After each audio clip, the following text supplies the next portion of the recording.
Friends and family of the bride and groom, what a joy it is to welcome you here, for we have come to celebrate the miracle of love and to witness the union of Ken Gerald McWhorter and Gretchen Diane Schaefer. Today is a celebration of love, of commitment, of friendship, of family, and of two people who are in it forever. Ken and Gretchen, as you give your hand to the other, are you both ready to be united as husband and wife? Who presents Gretchen to be married to Ken?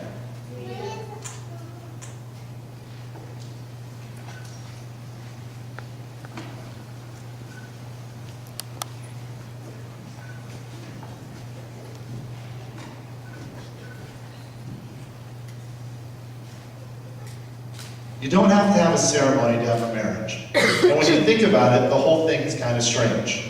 You're standing on the stage, all dressed up, at least the ladies are, holding flowers, and being stared at by pretty much everyone who has ever meant anything to you in your life. So why do we do it? The marriage ceremony is an important ritual across nearly every culture, religion, generation, and society. We all have thousands of important moments that happen throughout our lives. But marriage is regarded as one of the most important, and we acknowledge its special status by sharing it with others. Why this moment? Because despite all of our differences, love is what we all share. It's the great unifier, our one universal truth, that no matter who we are, where we come from, what we believe, we know this one thing: love is what we're doing right. That's why you both are here. We have all loved in our lifetimes.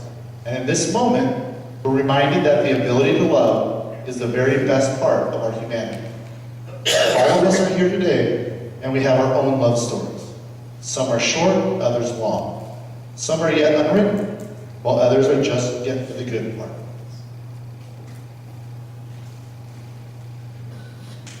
Ken and Gretchen, it took almost 15 years of friendship to bring you to this moment. When you first met, your paths were not ready to join. There were adventures, experiences, and growth that each of you needed to be ready for each other. Every challenge and experience that you've had before this day has prepared you for what lies ahead. Your paths are now becoming one. And that brings us here to this point in time, today. A time to pause, look back, and smile at all the moments that brought you here. And a time to look ahead at all the moments that are still to come. We're all here because we want those moments for you. We're here to hope with you, to support you, to be proud of you, and to remind you that love isn't happily ever after. Love is the experience of writing your story. It's not one moment, not even this moment. It's every moment. The big ones like saying I love you, moving in together, getting engaged, but mostly a million little ones that come in between the big moments. Falling asleep next to one another, making dinner together, spending holidays with your families, binge watching Netflix shows, getting a big hug when you get home from work.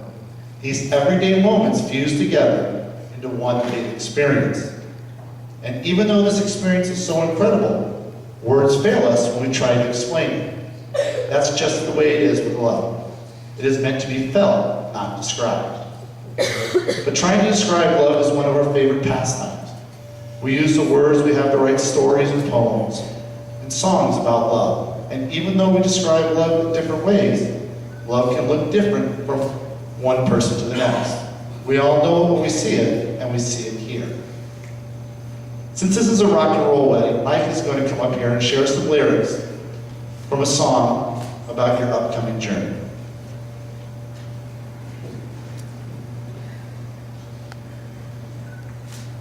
This is a song by Bruce Springsteen, If I Should Fall Behind. We said we'd walk together, babe, come with me. That came the twilight, should we lose our way. If as we're walking, a hand should slip free, I'll wait for you, and should I fall behind, wait for me. We swore we'd travel, darling, side by side. We'd help each other, stay in stride. But each lover's steps fall so differently. But I'll wait for you, and if I should fall behind, wait for me. Now everyone dreams of love lasting and true, but you and I know this world can do. So let's make our steps clear, that the other may see. I'll wait for you, and if I should fall behind, wait for me. Now there's a beautiful river in the valley ahead. There neath the oak's bough, soon we'll be wed. Should we lose each other in the shadow of the evening trees, I'll wait for you, and should I fall behind, wait for me. Darling, I'll wait for you, should I fall behind, wait for you.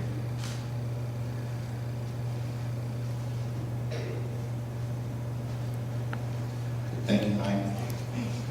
Ken and Gretchen, you fell in love by chance, but you're here today because you're making a choice. You're both choosing each other. You've chosen to be with someone who enhances you, who makes you think, makes you smile, and makes every day bright. You are about to make a promise to each other that you intend to keep. You're going to vow to take care of each other, to stand up for one another, and to find happiness in the other.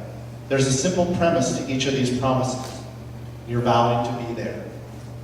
You're teaming up and saying to the other, every experience I'm going to have, I want you to be a part of it.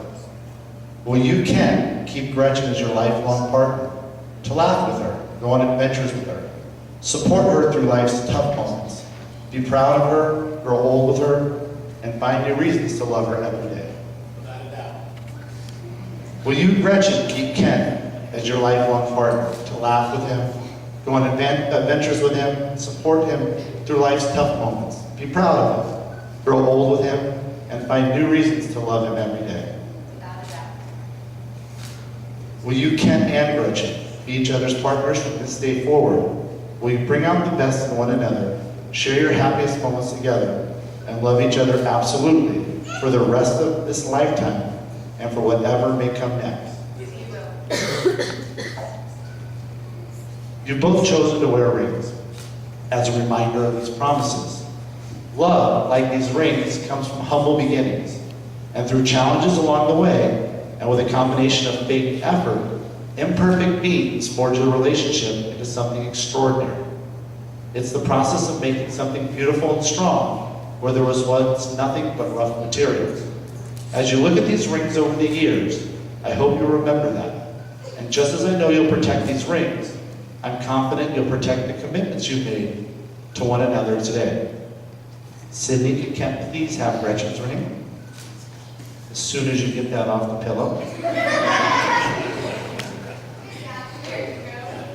All right, Ken. As you place this ring on Gretchen's finger, please repeat after me. With this ring, With this ring, I marry you and bind my life to yours. It's a symbol of my eternal love, It's a symbol of my eternal love, my everlasting friendship, everlasting friendship, and the promise of all my tomorrows. and the promise of all my tomorrows. Olivia, could you please give Ken, or Gretchen, Ken's ring? Just pull hard. There we go. Gretchen, as you place that ring on Ken's finger, please repeat after me. With this ring, With this ring, I marry you and bind my life to yours. I marry you and bind my life to yours. It's a symbol of my eternal love, It's a symbol of my eternal love, my everlasting friendship, my everlasting friendship, and the promise of all my tomorrows. and the promise of all my tomorrows. Ken, Gretchen, because you have committed yourselves to each other in marriage and demonstrated this by exchanging your vows and giving each other rings, it is with great joy and happiness that I pronounce you husband and wife. Ken, you may kiss your bride.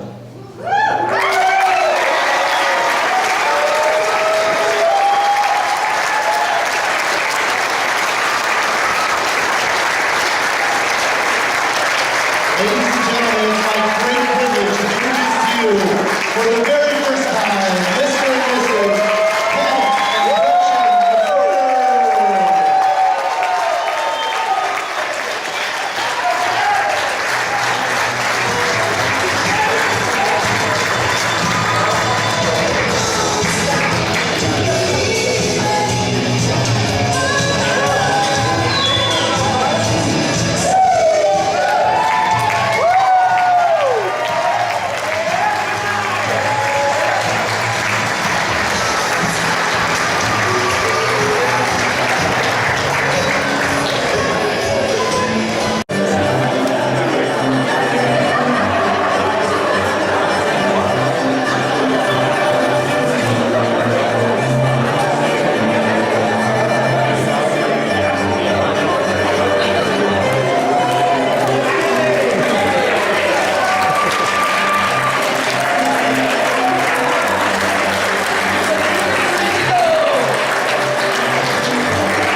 Ladies and gentlemen, once again, Ken and Gretchen.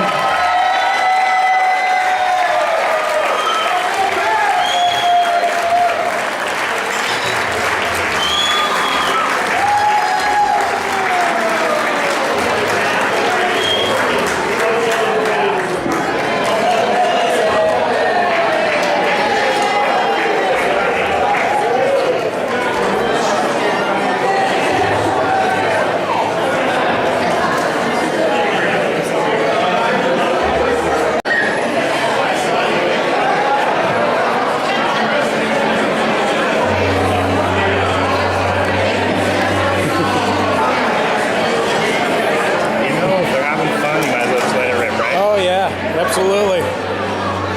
They're happy. Just gonna push over laces. Just gotta rock out.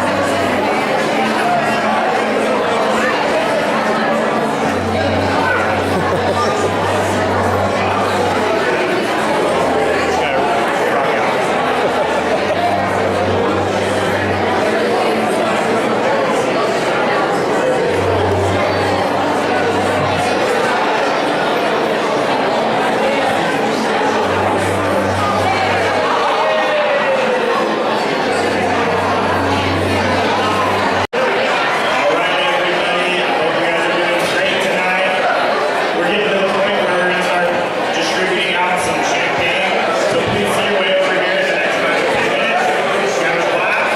Begin with a solo. I will have Kyra will. From there, from the station. Hello. Champagne. Thank you. I'm gonna raise my hand. Everybody quiet for a second. Did everybody hear the message to go up there and get your champagne? We're gonna do toast shortly. Now everybody did. But hey, we've got real quick, and I'm gonna talk later. I'm not gonna talk now. But I got my new stepdaughter who's gonna sing a song for us tonight. And she's gonna come up here right now. This is Kyra. So while you're grabbing your champagne and getting ready for our toast, take a listen. Okay? We're ready for you, Jaime.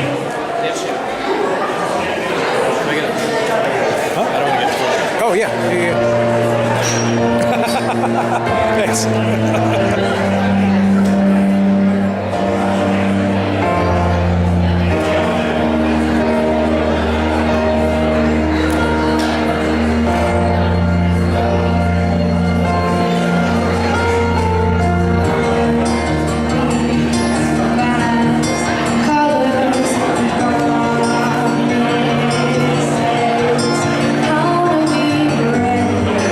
How can I love when I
this point in time, we're gonna make some toast.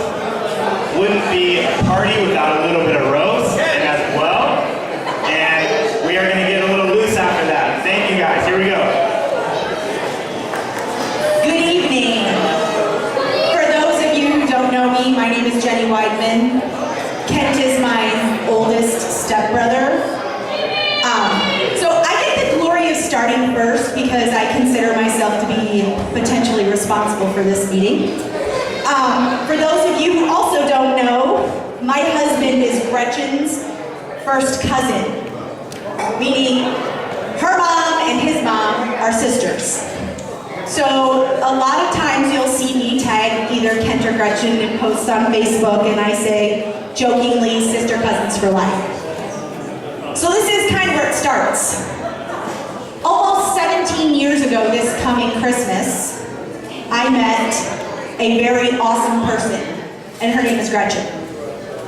And we had a bottle of Riesling, and we spent some quality time getting to know each other.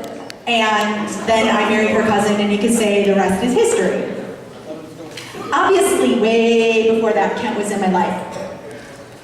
But the most important thing is that Kent and Gretchen met, and that life events happened. And almost 2 years ago, sent somebody a little text message, and I said, hey, I totally believe in love, and I believe in being happy.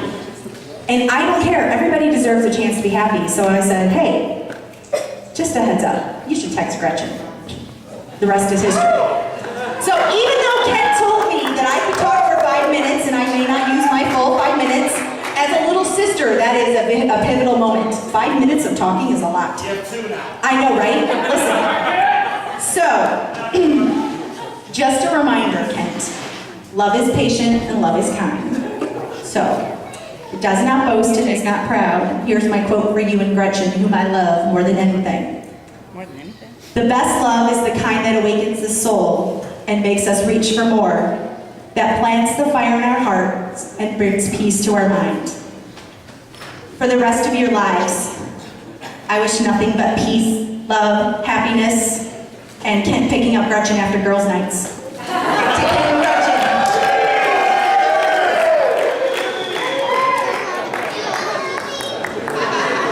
Oh my gosh, I cannot believe you're giving me the microphone, but...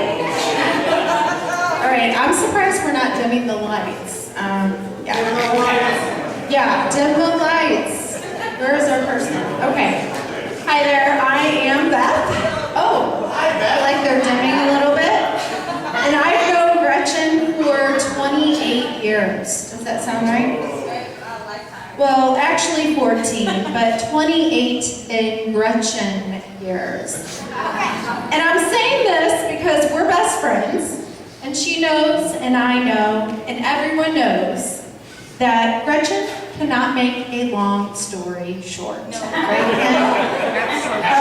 Okay, so I see some people up here agreeing with me. So, with all of the stories I've had to listen to, my years with her have felt like double the years. And what's funny is tonight I've heard that Kent is actually the same, so I don't know how they're gonna talk to each other, but I guess they'll figure that out later. But now I'm sure that there are some of you or all of you that can relate to this, right? Ken, do you feel like she's quite the talker? Oh, okay. So apparently Kyra's right with her. So Gretchen and I started our journey teaching junior high students across the hall from one another. And yes, we are crazy. Now, 28 Gretchen years later, we are in Arizona celebrating her wedding. A special thanks to Gretchen for giving me the power of the microphone tonight, and for those who have traveled near and far to be here. You know, it has been an emotional day for me. Even the cake is in tears. Okay, that is ridiculous. Okay, sorry, someone else wrote this speech. This was not me, just saying. Well, on that note, I'd like to thank wine, beer, chocolate martinis, right, Carol? Where's Carol? Okay. And mimosas, a ton of alcohol for making for not making this speech possible tonight.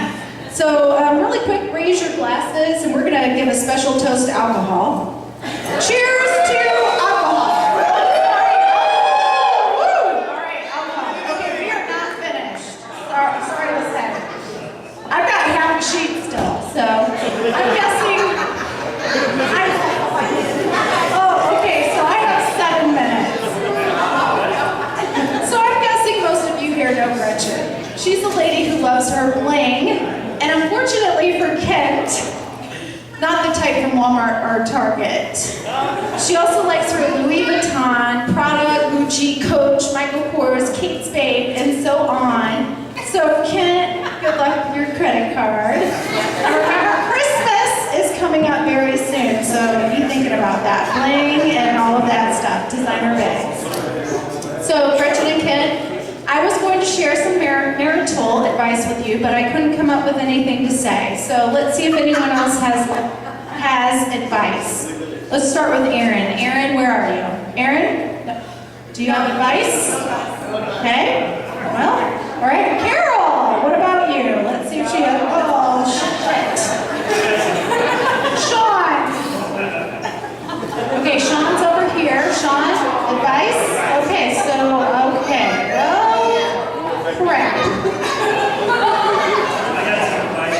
All right, so it goes to say that the secret to a happy marriage remains a secret. Actually, now that I'm thinking of it, I do have some advice for you, Kent. As I kind of mentioned earlier, Gretchen's a talker. That's like an understatement. She has never made a long story short. And let me tell you, she knows a lot of stuff, you know. She's an intelligent lady that has a lot to say, and say, and say, and say, and say. Okay, so Kent, you need to be a good listener. And in addition to being a good listener, I have a hint for you on how to get the last 2 words in on every discussion or listening session that you have with Gretchen. Gretchen, cover your ears. All right, and the words you will need to end with are, you know it. Well, how'd you know that? Yes, dear. Okay, you're gonna end with yes, dear, and you're good. Matt knows. Okay, yeah, he's shaking his head yes. Okay, now with some seriousness. I've never seen Gretchen happier, and I've never seen a couple attend more concerts than these two. Hence the rock and roll wedding theme. Gretchen is an amazing lady on her own, but Kent, you really bring out the best in her, and you will never find another person that is as comical, as sweet, as loving, as beautiful, as intelligent, as long-winded, and as loyal as Gretchen. So just don't walk behind her in a store or anywhere for that matter, and we'll talk about that later. On that note, everyone please raise your glasses to Mr. and Mrs. McWhorter, or however you say that damn last name. Cheers! Yay! Is everybody cheering because I'm finished, or are they cheering for you guys? All right, cheers. We love you guys.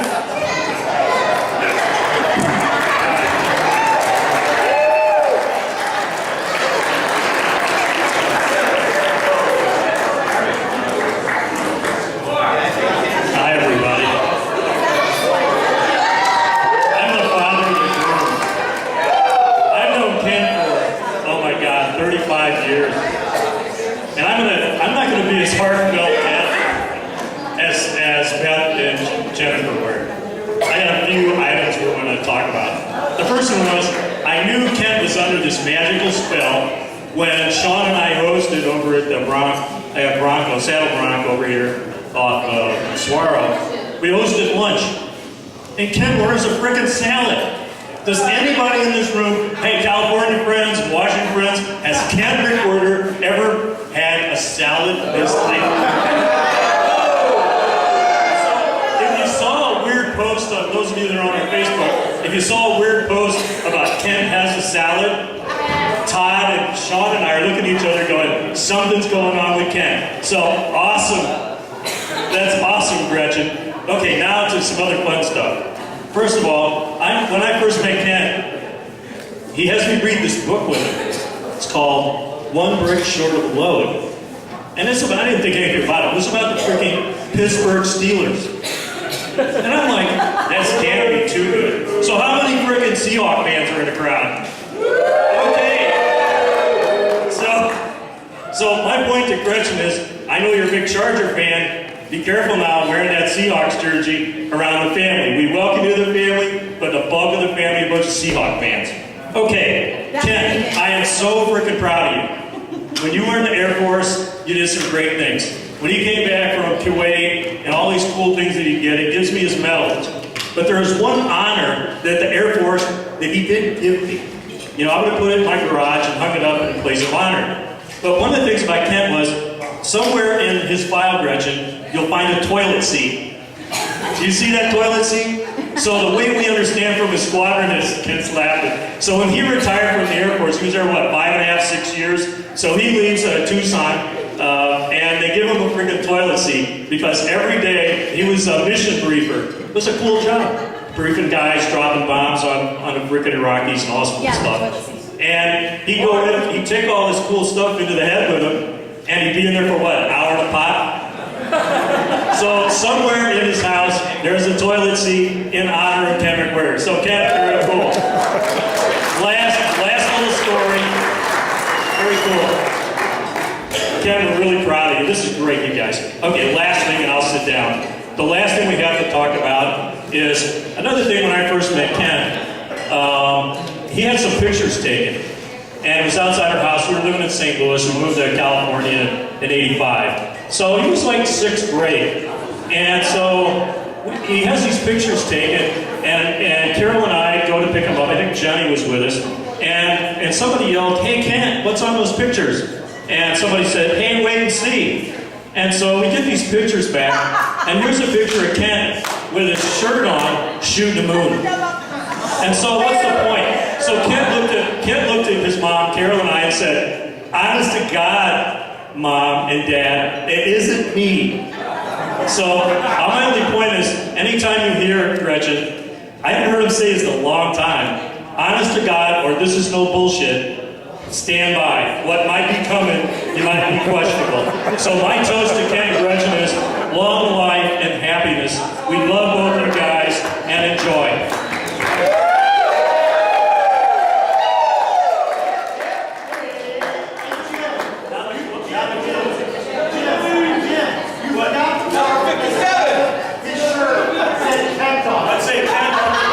Yeah, the back of Kent's shirt in that picture said Kent. And it wasn't him. Like, seriously, it's a great story.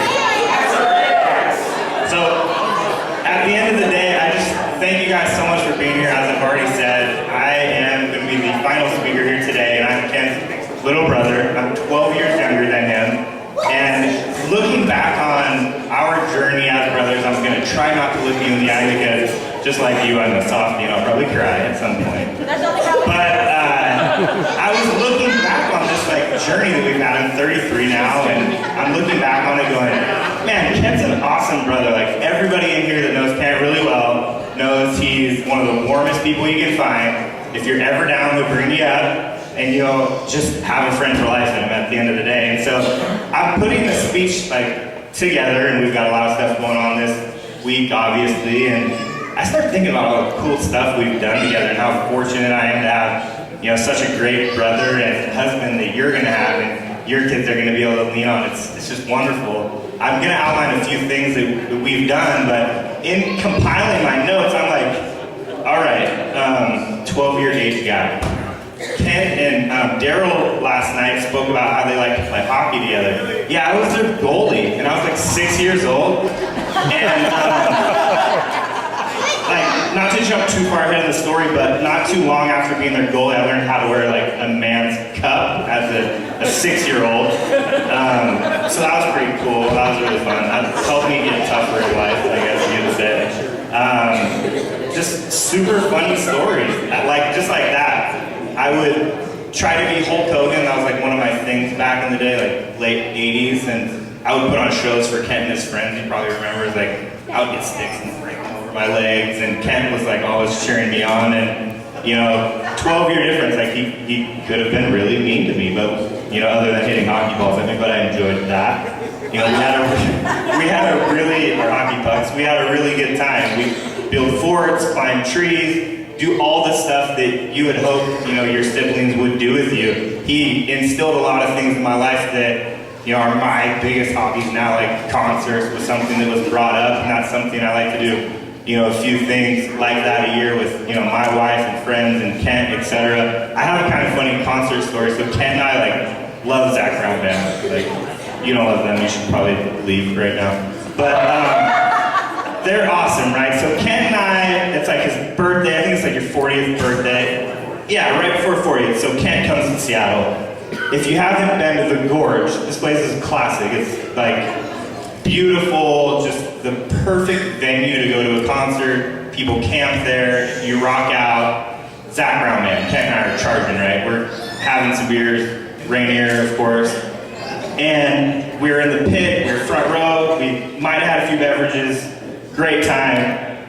Well, we borrowed a tent from my dad, and we're like, that's a tent, right? Like, how do you get a tent wrong?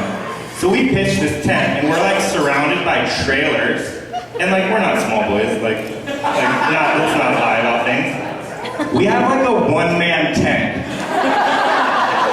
and it might have been like the not straightest thing that ever happened because we were driving a silver Corolla, and we're like, oh, let's go in our tent, you know? I mean, one of the funniest things of my life now that I look at it, but like super random. Like we got into our Corolla, I think at like 4 o'clock in the morning. Like, we're getting the hell out of here. It was warm, yeah. I mean, I think like I'm pretty sure like our bottoms might have been touching the whole evening.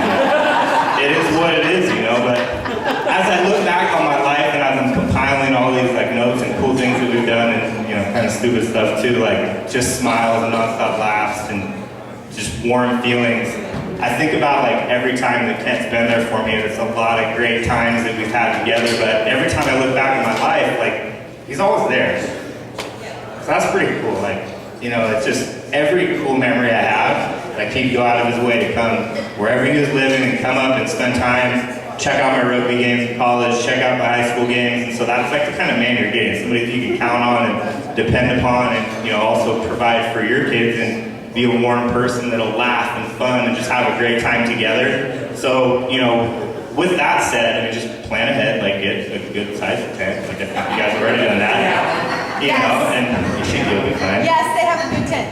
Nice, there you go. So I won't bring my green one, and if I do, I'll probably just leave it by myself.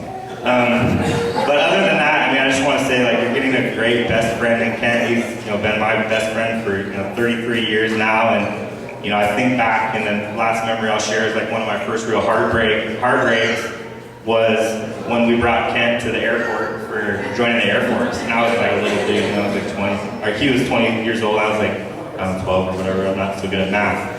Never been strong at I was like 8, I guess. Sean.